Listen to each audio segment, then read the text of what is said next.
Imagine trying to tell an American from Texas that they have to use a CBDC.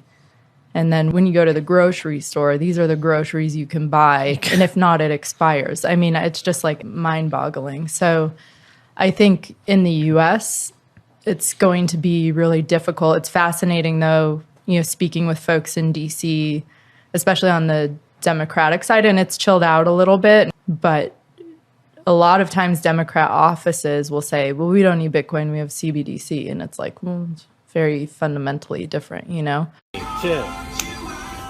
Hi, I'm Max Keiser. I came to El Salvador for the Bitcoin, but I stayed because I found a career in leg modeling. Your dreams can come true in this country. What are you waiting for?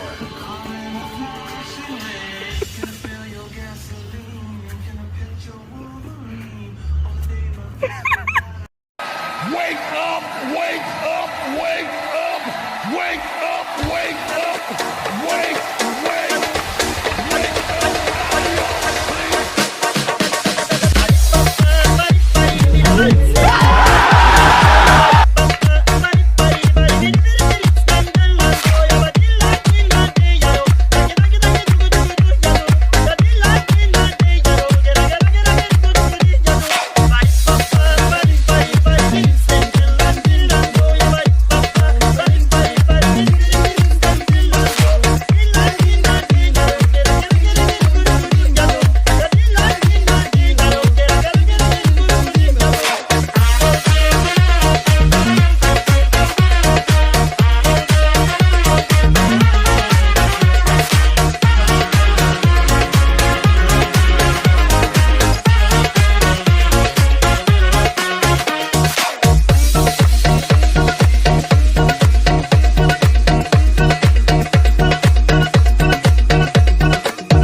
check this out.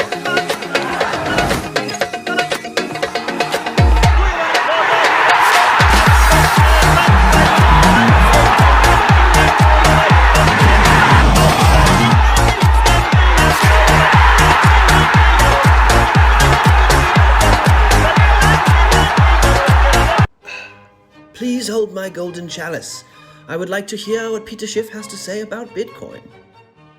I have a lot of sympathy with the Bitcoin bugs, and their skepticism or their concerns about our fiat monetary system and the problems that it has. But if people could invent something better than gold, they might have already done it. Bitcoins really replicate all of the properties of gold, even improving on some of them. The fact that it's easier to use than gold gives it intrinsic value. Bitcoins don't have any intrinsic value whatsoever.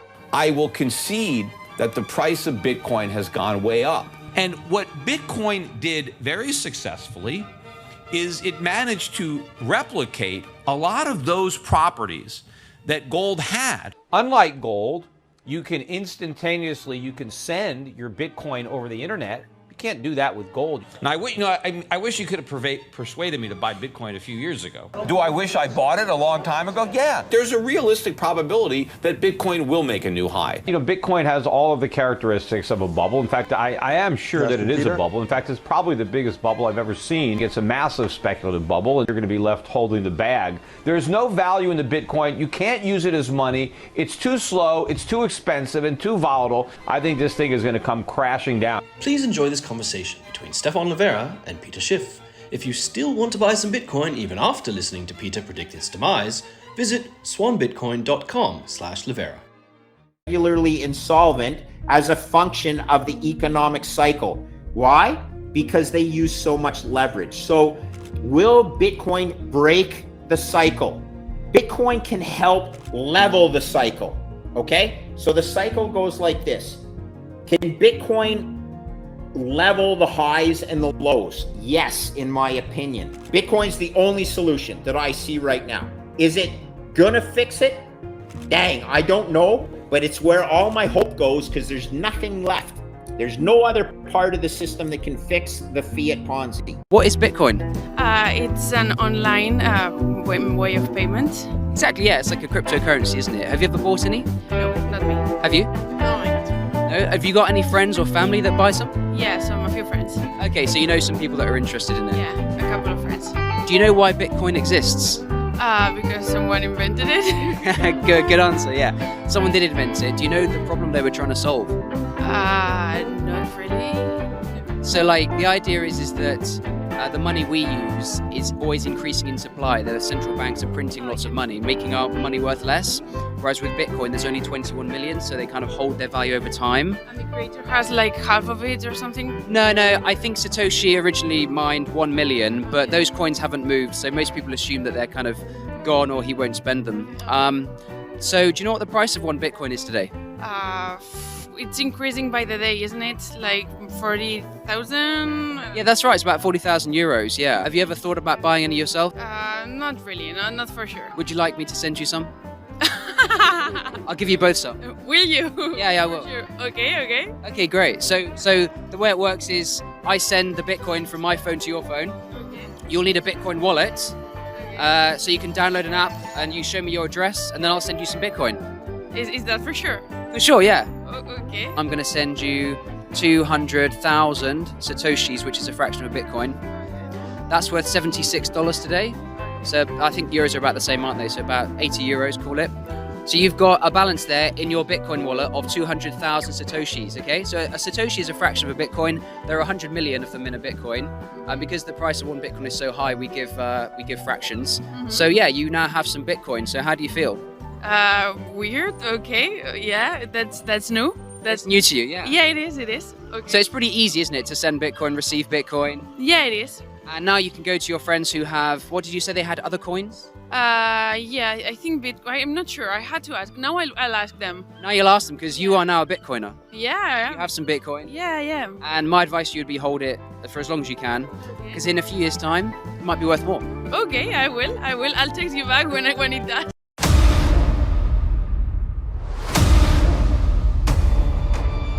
Who are the economic hitmen? Are they putting insolvent countries in huge debt in order to control them and profit from their resources? The rich were getting rich, but the poor were getting poorer. I think what's important is that it absolutely happened and it benefited a small group of rich people in the global north. That it's important for people to understand. This is a systemic problem.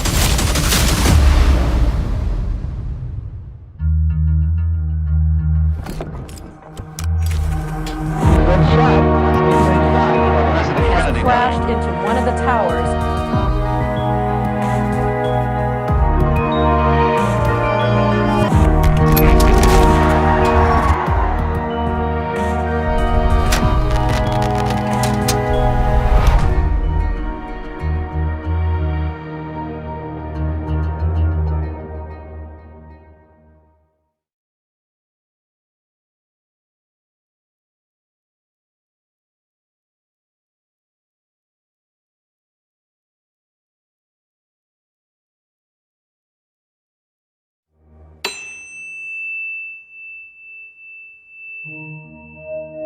Money was being diverted from health care, education, to pay off the loans. There were a lot of people that did benefit from these crises. Everything has been done to keep this game going. Are there economic hitmen from powerful organizations that get poor countries to sign up for infrastructures that they don't necessarily need and take up loans that they essentially cannot repay in order to make profit?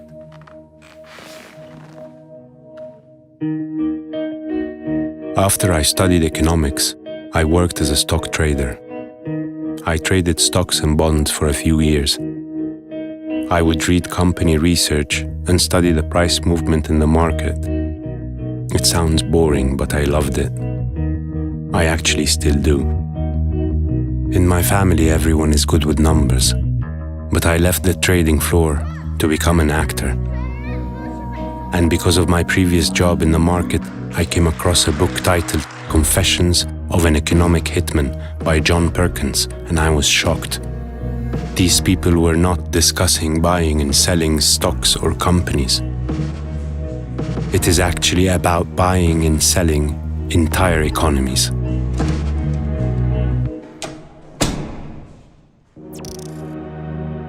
The writer talked about economic hitmen who coordinate with bigger nations to exploit and devour poorer countries. Professional people whose job is to deceive countries and extort them with trillions of dollars. Is this a colonial tactic? To strip countries of their resources and political will? A country that needs to build or renew its infrastructure will need capital. It also needs the expertise, technology, equipment, and all of that. Developing countries likely will import some or all of this from another country. In order to pay for the imports, they will take a loan. It seems simple and straightforward, right? Fortunately, I can talk to someone who did this job. His name is John Perkins. I want to ask him about his previous job. I was recruited by a big international consulting firm called Charles T. Main, which has since been bought, so the name no longer is out there. My title was chief economist. And I had as many as 50 people working for me. My job really was to identify countries that had resources our corporations wanted, like oil, like in the Middle East, oil, and then to arrange for a huge loan to that country from the World Bank or the IMF or one of the sister organizations. But the money would not actually go to the country itself. The country would collateralize the loan with its resource, but the money would go directly to our own corporations, big engineering companies like Bechtel and Halliburton and Brown and Root, and my own company would get a piece of the action to build infrastructure projects in the country. Things like power plants and industrial parks and highways, things that benefited a few rich people in those countries, as well as making huge profits for our own corporations. For a long time, I thought I was doing the right thing, as many people in that business do.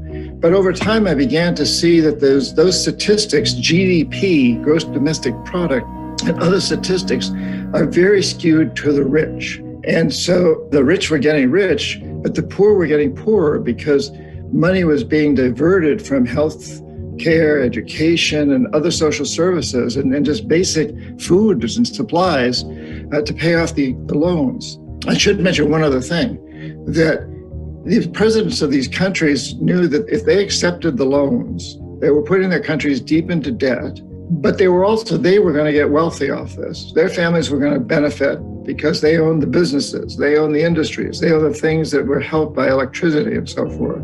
But there was another incentive for them, and that was that what we call jackals were in the background.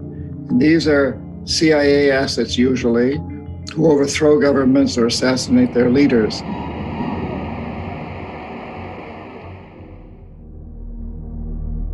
John Perkins is not the only one that spoke about this. Many others say that developing countries which are in heavy debt may go through coups and assassinations as a result of not wanting to play by these rules. And they say that these institutions and companies that lend countries have thousands of employees, and some jobs there are to manufacture and manage such crises. I reached Vincent Bevins, author of The Jakarta Method, a book which discusses the American intervention and collusion during the mass killings of Indonesians by their government in the 60s. I am sure he has something to say about this. Hi, Vincent. Are there figures like economic hitmen, really? Ones that force abusive contracts on nations and countries? What I can say is that in the second half of the 20th century, it was absolutely true that a lot of countries in the global south, countries that used to be part of something called the Third World Movement, ended up saddled with a lot of debt, which became unsustainable. And the fact that they were saddled with debt and the fact that the debt became unsustainable has a lot to do with institutions and actors based in the global north. So are these institutions and actors from the north economic hitmen? Who is benefiting from this? There were a lot of people that did benefit from these crises, whether or not they were financial actors or key players in international banks. I think what's important is that it absolutely happened and it benefited a small group of rich people in the global north. And do you think that these practices are still in place today?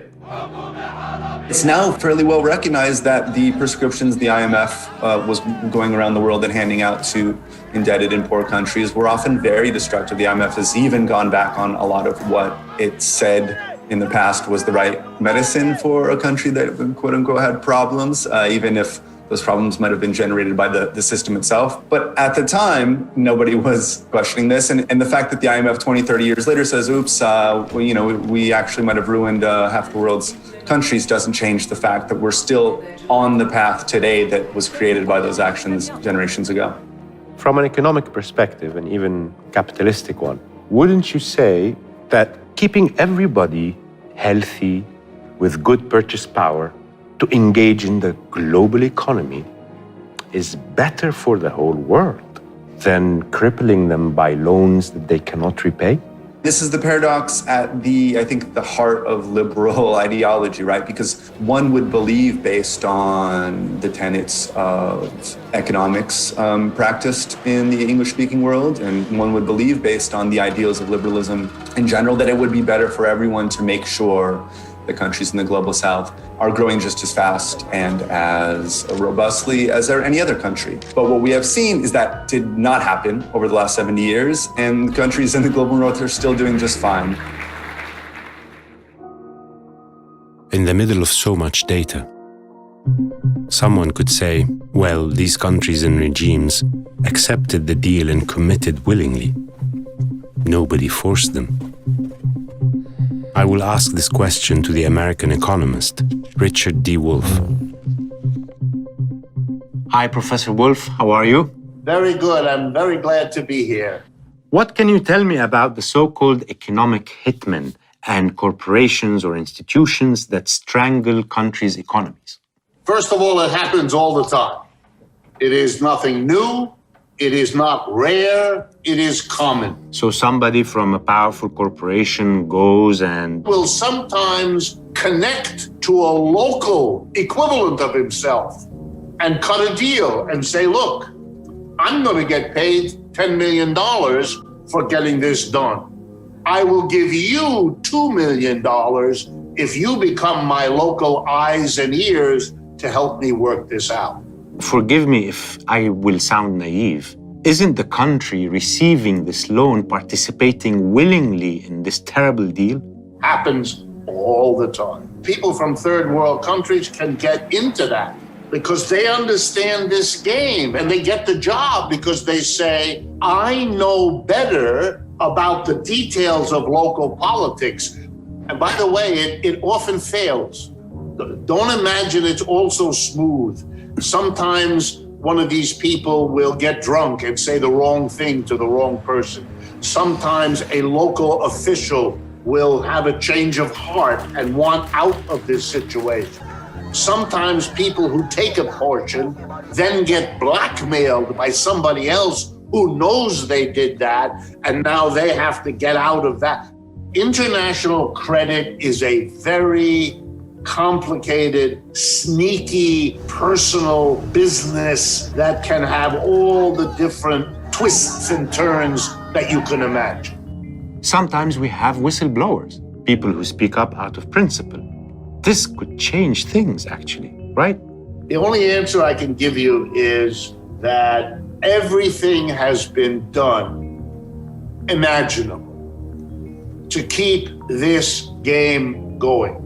And one of the most important things is that when you get caught, either nothing is done or one or two individuals are punished, but you never change the basic system. And let me be for a moment the advocate of the banker who initiates this. That banker knows that if he can work 3 or 4 big deals, one in Ecuador, one in Mali, and one in Malaysia, he will be promoted to the president of the bank. That's how you succeed in the bank. They don't care how you do it. You shouldn't embarrass the bank, of course. But your job is to get that loan done. So if you don't, because you are honest or you have scruples, you are shooting yourself in the foot. You are destroying your own career. So often you will, if you know these people, they will tell you they have no choice. And that it's important for people to understand. This is a systemic problem.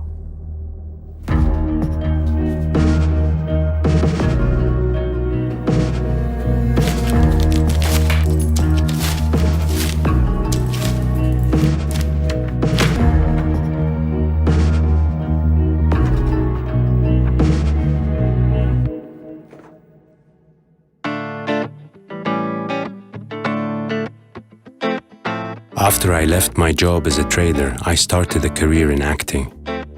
And there were times when I didn't know when the next check will be coming.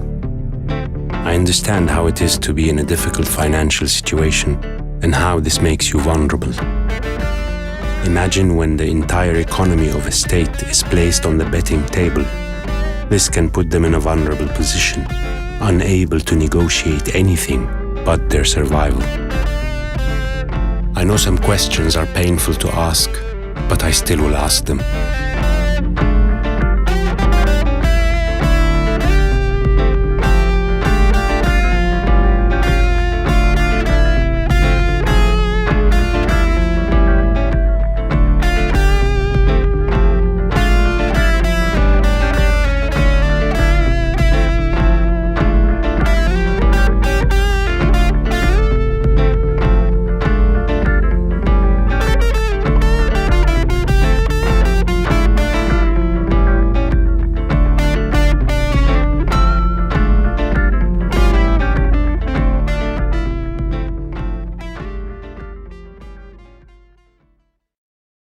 We have a lot of problem of transaction, of trading based on our currency, which is always backed up by somebody, some different country, European country, and France. Let's just call it, yes, right. Because there's 14 countries. They control the money, right? Yes, there's 14 countries in Africa who doesn't have like their own currency. They just use French money. French just make their money and be the guarantee. You know, so their money is not backed up by gold, even though if it was, the thing is like you can do a transaction with gold easily. You know, you need to move to carry a gold and then travel somewhere, go to give it to somebody physically. But now with a Bitcoin, you can sit at home and pay your supplier wherever is it, you know. So that's why I think this is going to be a very good thing for Africa in general, for business, financially, to help business grow there and to make things easy. Like once again, we are talking about decentralizing. You know, it's like the first time that is the only thing that you can do without nobody has a control on it. Because even a goal, to carry certain amount of gold, you need certain license and this approval, all the paperwork. But with Bitcoin, as long as you have your Bitcoin in your wallet, you can send it to whoever you want, whenever you want, sitting from your couch or laying on your bed or whatever. Right, and these right countries away. in Africa, just to trade with each other, it's enormously difficult. And so Bitcoin allows for inter-country African trade quite easily, correct? Yes, just to trade between this country is very difficult because they make sure, France make sure to divide those countries pretty good to conquer, you know. Like we have the Central Africa, they use franc CFA. The West Africa use franc CFA, who has the same value, but it's different money. We cannot use the same our Central Africa money. Right. West Africa, and West Africa cannot use their own in. Man, you're Central Africa. You're almost as messed up as the rest of the world. Oh, I think we're more messed up. You know. Yeah. We are very messed up. It was very pronounced, the separation between real world value and the digital representation of that value.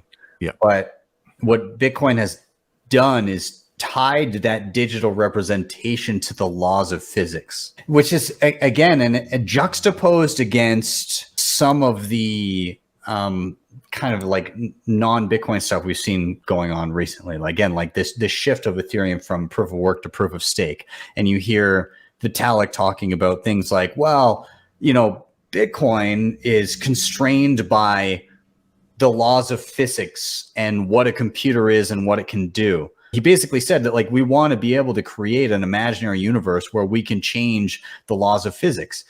But if you want certainty of how your money is going to function, then why would you not want it tied to the laws that you are familiar with and that are immutable, right? Like you want that certainty of how is this money going to function? How is it constrained so that I can make actual calculated economic decisions in my day-to-day life? And so that tying of a digital medium for the expression of our value, like where are we placing the fruits of our labor, tying that digitally, but with the laws of physics, allows us to have the benefits of it being digital and global, while also still having the properties of sound money and the lack of debasement that has kind of plagued fiat currencies over time. And you see, the whole point is we created property in cyberspace for the first time in the history of the human race. Do you need 10,000 non-custodial crypto networks and non-custodial everything under the sun? Do you need decentralized insurance and decentralized banking and decentralized NFT, this, that, and the other thing? And it's like, and my answer is no. There's this fascination with it. People came up with like a hammer, so everything's a nail. But really, there's one thing which is the solution to half the problems on Earth. One thing, Bitcoin.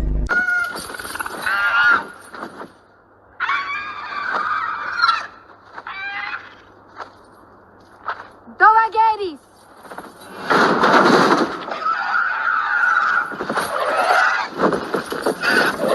Naijon me batas! Geletis!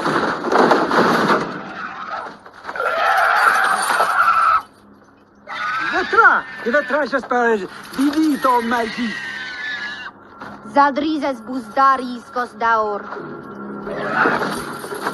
Traži Valera. Nigei daineres cel masmo en targerio lentron. En Valeria wepoana garexan.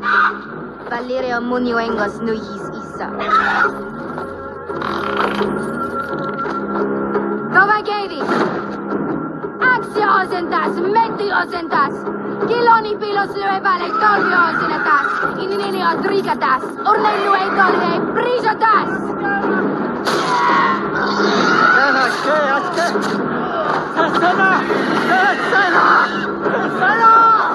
Dracaris.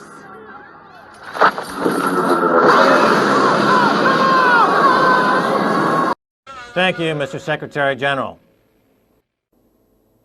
This is an important day as we review the situation with respect to disarming bankers. After the first Great Depression, Congress passed the Glass-Steagall Act. The purpose of that resolution was to disarm bankers and brokers. Never again would they be allowed to destroy the global financial system. I am here to warn you that they have, in fact, rearmed themselves with a deadly toxic debt instrument known as a derivative. I ask for this session today to support the core assessment made by famed investor Warren Buffett.